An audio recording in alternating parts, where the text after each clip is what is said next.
YSR Congress party చోట్ల 3% sports quota అని చెప్పి ఇచ్చారు. 3% అంటే 16,000లో దాదాపు 480 పైన ఉద్యోగాలు స్పోర్ట్స్ కోటా. ఈ స్పోర్ట్స్ కోటాలో జనరల్గా డిఎస్సి ఎగ్జామ్, ఇప్పుడు ఎమ్మెల్యేగా నేను పోటీ చేస్తే నాకు ఎన్నికల్లో ఓటేస్తే నేను ఎమ్మెల్యే అవ్వచ్చు అవ్వకపోవచ్చు. అలా కాదు, వాళ్ళే ఎమ్మెల్యేగా ఎలక్ట్ చేసేస్తారు ఫస్ట్. ఆ తర్వాత నాకు 5 సంవత్సరాలు టైం ఇస్తారు. ఈ లోపు నేను పోటీ చేసి ఎమ్మెల్యేకి గెలవాలి. ఎగ్జామ్ రాయవసరంలా, సేమ్ టైం దానికి కావాల్సినటువంటి క్వాలిఫికేషన్ బీఈడీ కూడా చదవవసరంలా. ఇంటర్మీడియట్ 10th క్లాస్ చదివినాక మనకు ఉద్యోగం ఇచ్చేస్తారు. ఉద్యోగం ఇచ్చేసినాక మనకు ఒక 5 సంవత్సరాలు టైం ఇస్తారు. ఈ 5 సంవత్సరాల్లో మనం బీఈడీ కంప్లీట్ చేయటం, ఈ దానికి ఏ అర్హత అయితే ఉంటుందో ఆ అర్హత అన్నీ కూడా పూర్తి చేయాలి. ఇప్పుడు నేను ఎమ్మెల్యేగా నన్ను అలాట్ చేసేస్తాను. నేను 5 సంవత్సరాలు నాకు టైం ఇస్తే నా టైం అయిపోయే లోపు నేను అప్పుడు నామినేషన్ వేసుకోవటం, మీ దగ్గర అందరి దగ్గరికి రావటం, నాకు ఓటేయమని చెప్పి అడగటం, ఈ కార్యక్రమం అంతా ఆ తర్వాత చేయాలి. ఇప్పుడు లోకేష్ గారి నాయకత్వంలో ఉన్నటువంటి ఈ విద్యాశాఖ డిఎస్సి ఎగ్జామ్స్ కనీసం బీఈడీ ఎగ్జామ్ రాయకుండా వాళ్ళకి సర్టిఫికేట్ లేని వాళ్ళకి ఉద్యోగం ఇచ్చారు. అదేవిధంగా డిఎస్సి రాయని వాళ్ళకి కూడా ఉద్యోగం ఇచ్చారు. దానికి కారణం ఏంటంటే డిఎస్సి ఎగ్జామ్ రాయనాడికి డిఎస్సిలో ఉద్యోగం ఇస్తారు. ఎందుకు అంటే స్పోర్ట్స్ కోటాలో ఎవడో లేడు రాసినాడు కాబట్టి ఎవడో ఒకరిని ఎత్తుక్కొచ్చి మేమే ఇచ్చామని అడుగుతున్నారు. ఎవరిని ఎత్తుక్కొచ్చారంటే స్పోర్ట్స్ కోటా అంటే ఏంటి, పేకాట. ఎందుకంటే ఇంకే ఆట ఆడినాడు లేరు వీళ్ళకి, కాబట్టి ఆ పేకాటను కూడా కలిపేసి బ్రిడ్జ్ గేమ్ దాంట్లో ఇచ్చేశారు.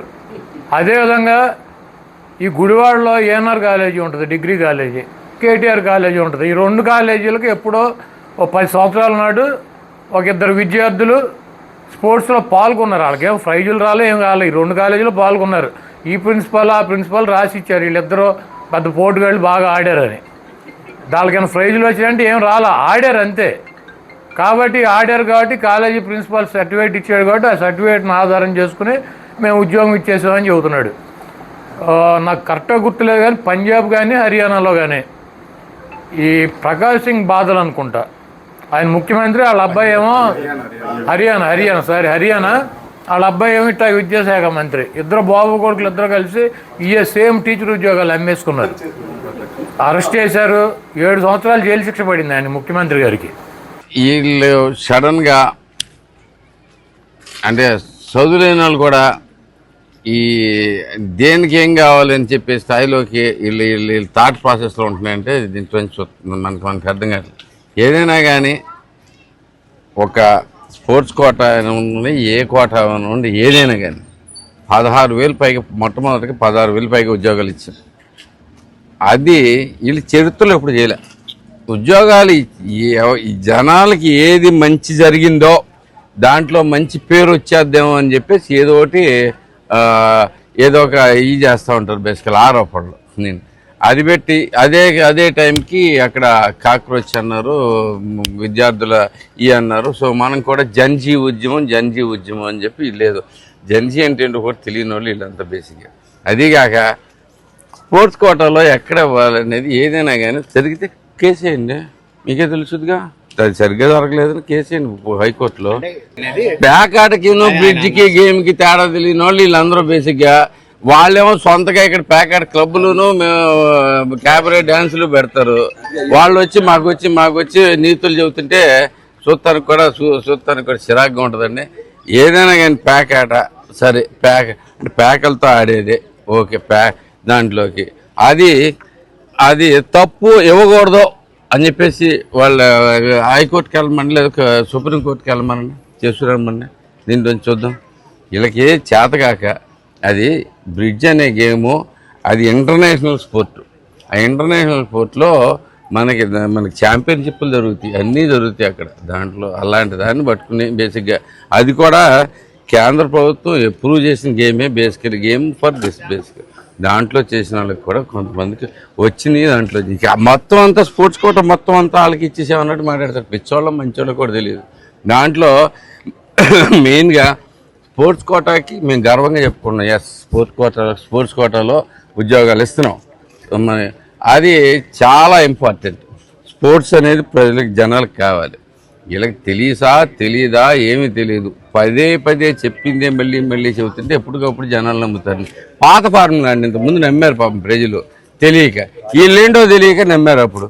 ఇప్పుడైతే క్లారిటీగా అందరికీ అర్థమైపోయింది, ఎవడు నమ్మే పరిస్థితిలో లేడు.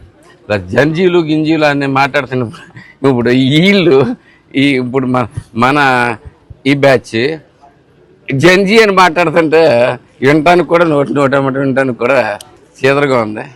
ఢిల్లీ నుంచి గల్లీ దాకా చెప్పారు, ఎవడికి వచ్చింది ఆడు చెప్పాడు. ఏ ఒక్క వాగ్దానాన్ని నెరవేర్చాల. ప్రజలైతే ఇవన్నీ గమనిస్తున్నారు. కాబట్టి మనకి రేపు జరగబోయేటువంటి స్థానిక సంస్థల ఎన్నికల్లో ఎవరు కూడా భయపడాల్సిన అవసరం లేదు. కొంతమందిని జైలుకి పంపిస్తారు, వెళ్ళొద్దాం 3 నెలల్లో 2 నెలల్లో 4 నెలల్లో పంపుతారు. ఎవరు కూడా అధైర్యపడవద్దు, భయపడాల్సినటువంటి అవసరం కూడా లేదు. జగన్మోహన్ రెడ్డి గారు ఎక్కడ కూడా యునానిమస్ అవ్వకూడదని చెప్పారు. యునానిమస్ అవ్వకుండా మనం పోటీలు పెట్టి మన పార్టీ జగన్మోహన్ రెడ్డి గారు 2019 నుంచి 24 దాకా ఆయన ఇచ్చినటువంటి మాట, ఆయన చేసినటువంటి కార్యక్రమాలు ప్రజలకు తీసుకెళ్దాం. చంద్రబాబు నాయుడు, పవన్ కళ్యాణ్, బీజేపీ కూటమిగా వచ్చి ఈ కూటమిలో ఉన్నటువంటి ప్రజల్ని ఈ పార్టీలు ఎలా మోసం చేసే అన్నది కూడా ప్రజల దగ్గరికి తీసుకెళ్దాం. తప్పకుండా ప్రజలు అధికారం ఉన్నా 164 సీట్లు ఉన్నా మీరు 4 ఉన్నా 6 ఉన్నా ప్రజలైతే భయపడేటువంటి పరిస్థితి ఉండదు. ఈ రాష్ట్ర ప్రజలు రేపు జరగబోయేటువంటి స్థానిక సంస్థల ఎన్నికల్లో తప్పకుండా బుద్ధి చెబుతారు. మరీ మజా వచ్చింది.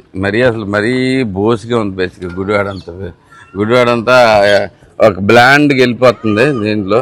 సో వాళ్ళు పోటీకి వస్తేనే తెలుస్తుంది. మేము కూడా తప్పులు చేస్తున్నామా, నిజంగా రైట్ చేస్తున్నాం అనేది మాకు కూడా తెలిసి వచ్చింది. పోటీ చేయడానికి స్వాగతిస్తున్నాం. Very happy. ఎవరిని